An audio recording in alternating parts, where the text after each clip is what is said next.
ప్రధానిగా మన్మోహన్ సింగ్ చేపట్టిన ఆర్థిక సంస్కరణలు ఎంతో గొప్పవని రాజకీయ విశ్లేషకుడు దామోదర్ ప్రసాద్ అన్నారు. భారత ఆర్థిక వ్యవస్థను అంతర్జాతీయ ఆర్థిక వ్యవస్థలతో అనుసంధానం చేసి అభివృద్ధి పదంలో నడిపించారన్నారు. దార్శనిక ఆర్థికవేత్తగా మన్మోహన్ సింగ్ ఎప్పటికీ గుర్తుండిపోతారన్నారు.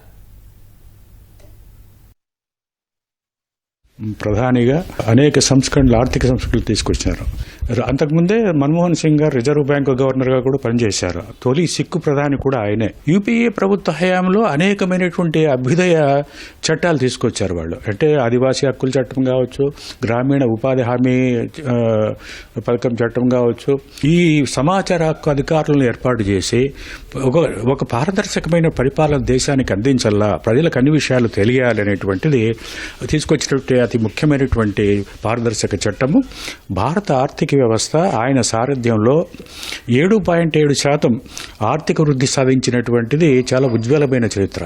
మన దేశ భారత ఆర్థిక వ్యవస్థను జాతీయ ఆర్థిక వ్యవస్థలతో అనుసంధానం చేసి విదేశీ పెట్టుబడులు రాబట్టడంలో ఆయన చాలా సఫలం చెందారు.